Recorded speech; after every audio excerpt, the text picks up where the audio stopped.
Have you ever wondered how Ethiopia, a country known for its unique culture and rich history, came to be?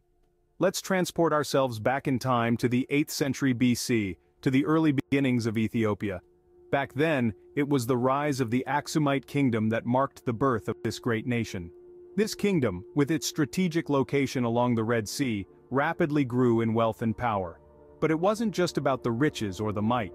The Aksumite kingdom played a pivotal role in the spread of Christianity in Africa.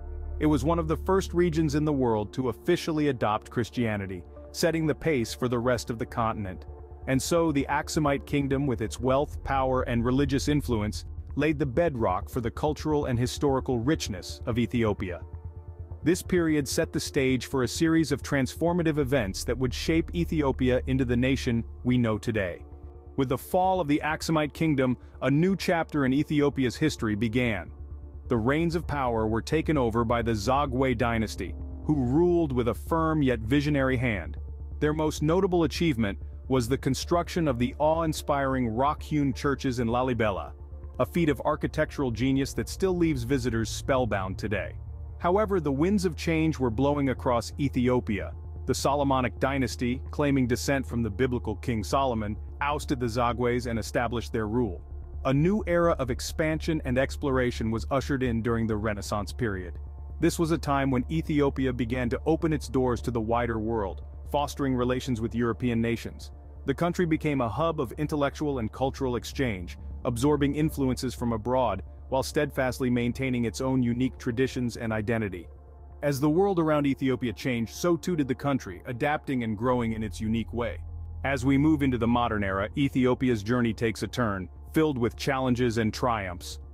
One of the most striking aspects of Ethiopia's modern history is its steadfast resistance against colonial rule. While many African nations succumbed to European powers, Ethiopia boldly stood its ground. This defiance was put to the test during the Italian occupation in the late 30s, a dark chapter that was met with fierce resistance and an unyielding spirit. Emerging from the shadows of occupation, the reign of Haile Selassie marked a significant era. His rule, spanning over 4 decades, was a period of modernization and reform. Yet, the winds of change were blowing, and political unrest was brewing, leading to a shift in power. The establishment of the Derg, a military regime in the mid-70s, brought a different set of challenges. This period was marked by internal conflicts and economic hardships, a stark contrast to the earlier era.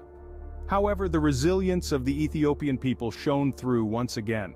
As the 90s dawned, Ethiopia began its transition to a democratic republic. This transition was not without its trials, but it marked a new chapter in Ethiopia's rich tapestry of history. A chapter that continues to be written today as Ethiopia navigates the complexities of modern governance and development. Through all these changes, Ethiopia has remained steadfast, a testament to the resilience of its people. Standing strong in the face of adversity, Ethiopia marches forward into the 21st century. As we observe, Ethiopia blooms, its growth evident, and its influence on the African continent undeniable. It's a nation that's been shaped by its past, yet remains focused on its future. From ancient kingdom to modern republic, Ethiopia's history is a captivating tale of resilience, survival, and cultural preservation. It's a story that continues to unfold, adding new chapters to an already rich narrative.